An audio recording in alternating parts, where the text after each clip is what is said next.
El monte Fuji, con una altura de 3.776 metros, es el pico más alto de Japón y uno de los monumentos naturales más emblemáticos del país. La temporada oficial de escalada se extiende desde principios de julio hasta mediados de septiembre de cada año. Fuera de este periodo, las 4 estaciones de control permanecen cerradas. Los servicios de rescate no están de guardia y los senderos están oficialmente prohibidos. Como resultado, las condiciones de escalada se vuelven significativamente más peligrosas. La montaña está cubierta de hielo. Los vientos en la cima alcanzan los 100 km/h y las temperaturas bajan hasta los 30 grados bajo cero. A pesar de estos peligros, la gente sigue escalando y algunos no regresan. Eriko Takahashi, de 53 años, escaló el monte Fuji en junio de 2024, poco antes de la apertura oficial de la temporada. Fotografió la cima y envió las fotos a su familia en tiempo real. Este es un detalle importante. Takahashi no estaba desorientado ni asustado. Se comunicaba activamente con sus seres queridos y documentaba la ascensión. En algún momento, las fotos se interrumpieron y se perdió la comunicación. Cuando los equipos de búsqueda llegaron a la cima, encontraron el cuerpo de Takahashi dentro del cráter. Esto era inusual. El cráter del monte Fuji no forma parte de la ruta turística y requiere un esfuerzo adicional para descender a él. Cabe destacar que, junto a él, yacían los cuerpos de otras 3 personas, 4 personas. Todas habían subido en momentos diferentes, de forma independiente unas de otras. Ninguna de ellas se conocía. Todas acabaron en el mismo lugar, dentro del cráter, en la cima de un volcán de casi 4.000 metros de altura. La causa oficial de la muerte de ninguna de ellas se estableció públicamente. El cráter del monte Fuji es una depresión de unos 780 metros de diámetro y 240 metros de profundidad. Descender a él requiere una decisión consciente de abandonar el borde de la cima, ya que no forma parte de la ruta habitual. Debido a la forma de embudo del terreno, los vientos dentro del cráter pueden ser inesperadamente fuertes. Los gases volcánicos, principalmente dióxido de carbono y sulfuro de hidrógeno, tienden a acumularse en las zonas bajas, creando potencialmente zonas con falta de oxígeno que no se pueden detectar hasta que se pierde el conocimiento, lo que supone un peligro oculto para cualquiera que entre en el cráter. La teoría del envenenamiento por gases volcánicos es técnicamente posible.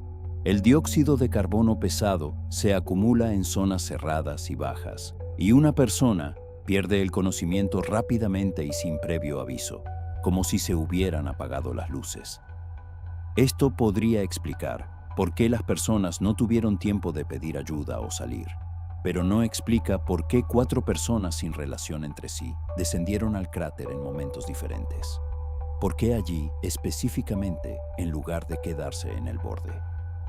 En el otoño de 2025, los medios de comunicación japoneses comenzaron a observar un patrón constante relacionado con los escaladores. Los turistas, principalmente de China, aunque no exclusivamente, escalaban regularmente el monte Fuji durante la temporada de cierre, a finales de otoño, en invierno y a principios de primavera.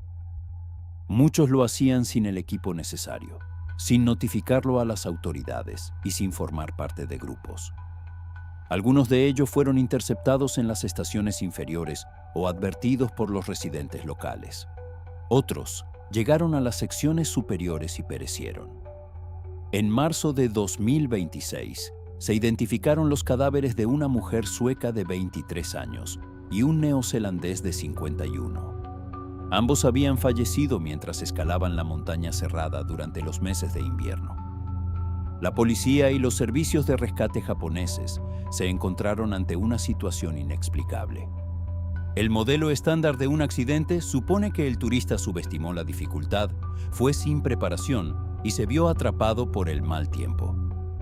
Esto explica los casos aislados. Pero cuando surge un patrón constante, personas diferentes de distintos países, en momentos distintos, comportándose de la misma manera, la explicación de la subestimación deja de funcionar. Una mujer sueca de 23 años.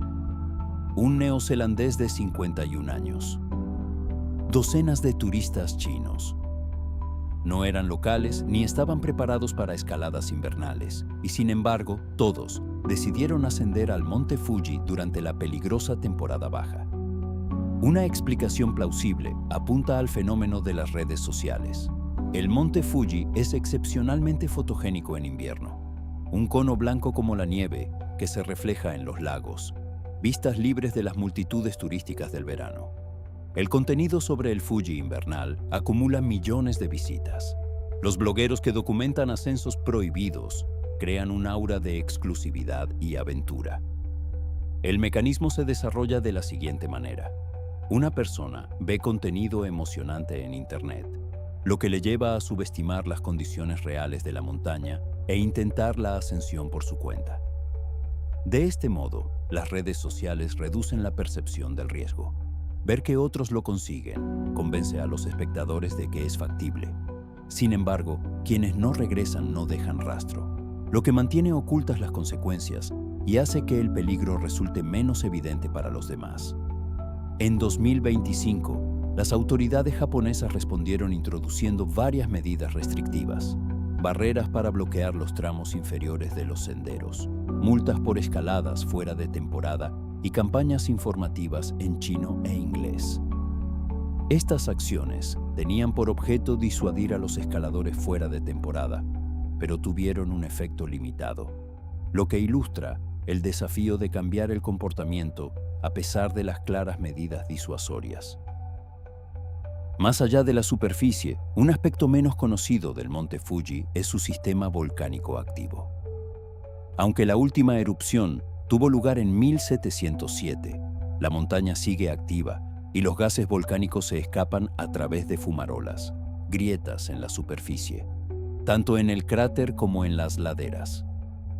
Las bajas concentraciones de dióxido de carbono y compuestos de azufre, insuficientes para provocar una pérdida inmediata de la conciencia, pueden conducir a un deterioro gradual de las funciones cognitivas. Desorientación, disminución del miedo, deterioro de la evaluación del riesgo, euforia. La persona sigue moviéndose y tomando decisiones, pero su capacidad para evaluar el peligro se ve afectada. No se da cuenta de que se encuentra en un lugar mortal y peligroso. Este deterioro cognitivo podría explicar por qué las personas continuaron ascendiendo o adentrándose más en el cráter, cuando el pensamiento racional las habría detenido. Este proceso podría explicar por qué el experimentado fotógrafo Takahashi entró en el cráter y por qué turistas sin el equipo adecuado siguieron adelante en medio de las tormentas, ya que su capacidad para evaluar el riesgo podría haberse visto afectada por la exposición a los gases volcánicos. Pero esta teoría no ha sido confirmada por estudios sistemáticos sobre el efecto de los gases volcánicos del Fuji en el comportamiento de los turistas. Los servicios geológicos japoneses no han hecho comentarios públicos sobre esta teoría en relación con las víctimas mortales. El incidente del 24 de junio de 2024 sigue siendo el más misterioso, precisamente porque contiene un detalle difícil de explicar mediante cualquier escenario racional. 4 desconocidos que habían subido por su cuenta se encontraron exactamente en el mismo lugar, dentro del cráter. Si cada uno de ellos cometió individualmente un error de orientación, eso sería una coincidencia de 4 errores independientes que condujeron al mismo lugar. Si los gases volcánicos alteraron sus funciones cognitivas, eso sería un efecto sincrónico en 4 personas que se encontraban en la montaña en momentos diferentes. Si descendieron deliberadamente al cráter, ¿por qué? La causa de la muerte no se ha determinado oficialmente para ninguno de los 4. Esto significa que o bien la autopsia no proporcionó una respuesta clara, o bien la respuesta existe, pero no se está revelando públicamente. El 17 de agosto de 2001, Hiroyuki Watanabe, un oficinista de 43 años de Osaka, emprendió una ruta a lo largo de la cordillera de Ida, en los Alpes del norte de Japón, y no regresó. Su cuerpo fue descubierto el 3 de octubre de 2003, 2 años y un mes y medio después de su desaparición, a una altitud de 670 metros por encima del punto donde desapareció. Causa de la muerte: hipotermia. Mes de la muerte según el informe oficial, presumiblemente a finales de otoño o en invierno. ¿Dónde estuvo durante 2 años? Se desconoce. Hiroyuki Watanabe no era un novato. Durante 15 años seguidos cada verano, se tomaba unas vacaciones y se adentraba en las montañas. Los Alpes japoneses eran su dominio. Conocía las cordilleras de Hida, sabía interpretar el tiempo y elegía el equipo adecuado. Un trabajo de oficina en Osaka, una familia, un ritual anual en la montaña. Esa era su vida. En agosto de 2001, eligió una ruta a través de los Alpes del norte de Japón hasta el monte Yarigatake, uno de los picos más famosos del país, con una altura de 3.180 metros y caracterizado por una distintiva y afilada punta rocosa en su cima. La ruta le lleva a un excursionista experimentado entre 2 y 4 días, dependiendo del ritmo y del tiempo. El procedimiento habitual en las montañas japonesas es registrarse en un refugio de montaña, especificando la ruta prevista y la fecha de regreso. Hiroyuki se registró. Dejó su itinerario. Partió. Tenía previsto regresar en 3 días. Cuando Hiroyuki no regresó ni se puso en contacto al cabo de 3 días, su familia llamó a los servicios de rescate. Los equipos de rescate de montaña en Japón son muy profesionales. El país cuenta con una cultura de alpinismo centenaria en la que las muertes en la montaña se toman muy en serio. La operación se puso en marcha rápidamente. En el sendero, a unos 2.800 metros, los rescatadores encontraron la mochila de Hiroyuki. Estaba cuidadosamente apoyada contra una roca junto al sendero, no abandonada en medio del pánico, sino colocada como si tuviera la intención de recuperarla pronto. Las cremalleras estaban cerradas y el contenido, comida, agua, ropa de recambio, un mapa y un saco de dormir, permanecía intacto. Esta cuidadosa colocación sugiere que no tenía intención de dejarla allí para siempre, lo que hace que su partida resulte aún más desconcertante. Un excursionista experimentado que se aventurara, aunque fuera brevemente, fuera del sendero, no dejaría atrás equipo esencial como comida, agua o un saco de dormir. Si algo le hubiera obligado a abandonar la ruta, se habría llevado esos objetos consigo. Si dejó la mochila para descansar, el comportamiento normal le habría llevado a volver a por ella, lo que supone una ruptura inexplicable en la cadena habitual de causa y efecto. Las huellas se alejaban de la mochila, las marcas de sus botas en la blanda superficie del sendero, subiendo por la ladera alejándose de la ruta. Los rescatadores siguieron las huellas unos 300 metros cuesta arriba, hasta el borde de un denso bosque de coníferas. Allí, las huellas desaparecieron en un tramo rocoso justo antes de la entrada al bosque. El equipo de rescate trabajó con 4 perros de búsqueda. Se les dieron objetos de la mochila para que los olfatearan. El olor del dueño, distintivo y fresco.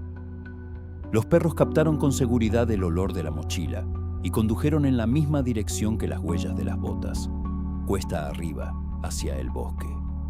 En el borde del bosque, los 4 perros se detuvieron a la vez. Comenzaron a gemir. Echaron las orejas hacia atrás, les caían las colas. Ni uno solo dio un paso hacia el bosque. Los adiestradores intentaron ordenarles que siguieran trabajando, pero los perros se negaron. Algunos intentaron dar media vuelta. Los rescatadores entraron en el bosque sin los perros. Un bosque de coníferas a esta altitud es denso y oscuro, con una espesa maleza. Caminaron varios cientos de metros en diferentes direcciones. Ni rastro de Hiroyuki, ni señales de movimiento, ramas rotas, vegetación pisoteada, nada. El bosque estaba en silencio y vacío. 4 perros que perdieron el rastro en un mismo punto, en el límite del bosque. No uno por uno, ni en momentos diferentes, sino simultáneamente, con la misma reacción. En el mundo de las operaciones de búsqueda y rescate, Ese comportamiento de varios perros a la vez se interpreta inequívocamente como una pérdida del rastro. El hombre no entró en el bosque o entró de alguna manera sin dejar rastro. La operación se amplió. Peinaron las laderas por encima y por debajo del punto de desaparición, los senderos en un radio de varios kilómetros, las riberas de los arroyos y los posibles escondites. Revisaron otros refugios de montaña. Tal vez Hiroyuki había cambiado de ruta y se había detenido en otro lugar. Entrevistaron a los excursionistas que lo habían visto en el sendero. Nadie informó haberlo visto después de que se registrara en el refugio. En otros refugios de montaña tampoco lo habían visto. Los senderos no mostraban huellas. Se registraron desfiladeros y tramos peligrosos de las laderas. Nada. La búsqueda continuó durante varias semanas antes de ser suspendida. El caso se clasificó como desaparecido en la montaña, presuntamente fallecido, cuerpo no hallado. La familia se quedó sin respuestas. El 3 de octubre de 2003, un grupo de recolectores de setas, una actividad habitual en las regiones montañosas de Japón en otoño, se topó con un cadáver en una zona remota del bosque. El cadáver fue hallado a una altitud de 3.480 metros. Esto supone 670 metros más arriba que el lugar donde se dejó la mochila y donde los perros perdieron el rastro. Según los registros, el cadáver fue identificado como el de Hiroyuki Watanabe. Ubicación: a los pies de un árbol centenario. No era un árbol cualquiera. Los residentes locales lo conocían como un Shinboku, un árbol sagrado que, según las creencias sintoístas, es la morada de un espíritu de la montaña, un kami. Estos árboles suelen distinguirse por su edad o forma inusual. Están atados con cuerdas sagradas shimenawa y, históricamente, han sido objeto de especial veneración entre la población local. El cadáver yacía junto a las raíces del árbol. Toda la ropa de Hiroyuki estaba cuidadosamente doblada a sus pies, en un montón, como se dobla la ropa antes de irse a dormir. No había ni una sola prenda sobre el cuerpo. La causa de la muerte, según el informe, fue la hipotermia. Esto plantea la pregunta que hiciste. Estuvo en algún lugar durante 2 años y luego murió. ¿Cómo es eso posible? Este es uno de los detalles más difíciles de explicar del caso. Analicémoslo paso a paso. Técnicamente, es posible que Hiroyuki muriera poco después de su desaparición en agosto de 2001. Por ejemplo, en las primeras semanas. El cuerpo fue localizado a una altitud de 3.480 metros, en una zona remota del bosque a la que los equipos de búsqueda no habían llegado. 2 años más tarde, unos recolectores de setas encontraron por casualidad lo que los equipos de búsqueda habían pasado por alto. El problema: agosto en esta región de los Alpes japoneses no es una época de hipotermia. Las temperaturas diurnas a esta altitud en agosto oscilan entre los 8 y los 12 grados centígrados. Por la noche, las temperaturas pueden bajar hasta los 2 a 4 grados.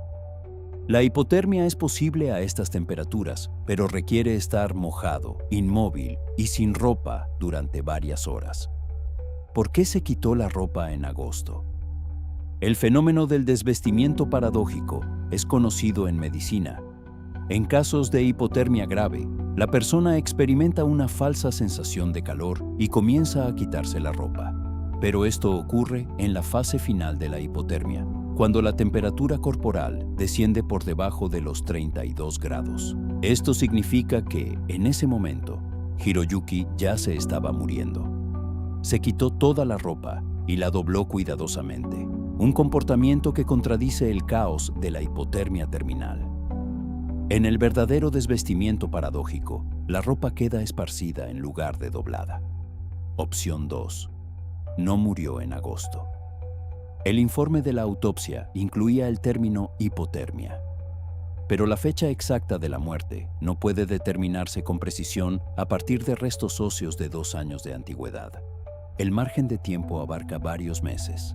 Si Hiroyuki permaneció con vida en las montañas durante el otoño o el invierno de 2001 a 2002, murió durante la estación fría y fue hallado en octubre de 2003. Entonces, la hipotermia durante un periodo climáticamente plausible explica la causa de la muerte. Pero entonces, queda la pregunta: ¿dónde estaba? Los Alpes del norte de Japón en invierno ofrecen condiciones extremas. Nieve, temperaturas de hasta 20 grados bajo cero en las cimas y vientos. Sin equipo y su mochila con comida y un saco de dormir, quedó en el sendero. Sobrevivir durante semanas o meses es imposible. Ningún refugio de montaña lo vio. Ningún excursionista informó de un encuentro. Las operaciones de búsqueda, que abarcaron 2 temporadas, no encontraron rastros. Opción 3. La altitud. El cuerpo fue hallado 670 metros por encima del punto de desaparición. No se trata simplemente de otro lugar del bosque. Es un ascenso que requiere esfuerzo físico y tiempo. Desde abajo hacia arriba, a través de un terreno montañoso difícil, hasta una altitud que supera el punto más alto de los Alpes japoneses. El destino al que se dirigía originalmente, pero por una ruta diferente. Los perros perdieron el rastro en el límite inferior del bosque. El cuerpo fue hallado por encima del bosque, cerca de un árbol solitario en una zona abierta. Si Hiroyuki se abrió paso por el bosque por su cuenta, ¿por qué los perros no captaron su rastro dentro del bosque? Si no atravesó el bosque, ¿cómo acabó más arriba? El árbol cerca del cual se encontró el cadáver no es un elemento aleatorio en el contexto cultural japonés. El sintoísmo considera que las montañas, los árboles centenarios y las cascadas son el hábitat de los kami, espíritus o fuerzas que no son dioses en el sentido occidental, pero que poseen naturaleza y voluntad. En la tradición japonesa, los kami de las montañas son los yatsutsukami, espíritus de las cumbres que pueden adoptar la forma de animales o humanos, desviando a los viajeros y alejándolos del camino. La tradición sintoísta contiene numerosas narraciones sobre personas que fueron llevadas por la montaña. Kamikakushi, literalmente ocultadas por un dios. Una persona desaparece en las montañas sin dejar rastro, a veces regresando años más tarde sin recuerdo alguno de dónde había estado, y a veces sin regresar nunca. En la tradición popular, esto no es una metáfora, sino una explicación literal de las desapariciones que desafían la comprensión racional. El hecho de que el cuerpo de Hiroyuki fuera hallado precisamente cerca de un Shinboku, un árbol que la tradición local considera la morada de los kami, no tiene importancia científica. La coincidencia puede ser aleatoria. Pero en el contexto de un caso en el que un hombre desapareció dejando atrás su mochila, en el que los perros se detuvieron simultáneamente en el límite del bosque, en el que el cuerpo fue hallado más allá del punto de desaparición 2 años después, esta coincidencia se suma a la lista de detalles que no tienen una explicación sencilla. Ropa cuidadosamente doblada. Este es quizás el detalle más difícil de explicar. No estaba esparcida, ni rasgada, ni simplemente quitada y tirada al suelo. Estaba cuidadosamente doblada en un montón. Se trata de una acción deliberada y metódica. El acto paradójico de desvestirse durante la hipotermia no implica orden. Es caótico. Una persona se arranca la ropa presa del pánico de un falso calor, sin coordinar sus movimientos. El aspecto ritual de quitarse la ropa está presente en algunas tradiciones montañesas japonesas. Las prácticas ascéticas del budismo de montaña Yamabushi incluyen renuncias simbólicas a las posesiones mundanas, como el equipo y la ropa. Pero Hiroyuki era un oficinista, no un asceta practicante. Los investigadores no pudieron explicar la ropa cuidadosamente doblada. Esto quedó en el expediente del caso como un hecho sin interpretación. El caso de Hiroyuki Watanabe está oficialmente cerrado. Se encontró el cadáver. La causa de la muerte fue la hipotermia y las circunstancias siguen sin determinarse. Se desconoce la fecha exacta de la muerte. Se desconoce el lugar donde pasó el tiempo entre su desaparición y su muerte. Se desconoce el motivo por el que ascendió 670 metros, por encima del punto de desaparición sin equipo. Se conserva como prueba una mochila que contenía comida, agua y un saco de dormir. Fue encontrada cuidadosamente apoyada contra una roca junto al sendero. Hiroyuki la había colocado como si tuviera intención de regresar. No regresó, ni a la mochila, ni con su familia, ni con una explicación. La montaña se lo llevó en agosto y le hizo algo a lo largo de 2 años. O bien, lo devolvió de inmediato, pero a un lugar al que no podía llegar por sus propios medios. No hay respuesta. Solo la mochila junto a la roca, 4 perros gimiendo al borde del bosque y ropa cuidadosamente doblada a los pies del árbol sagrado.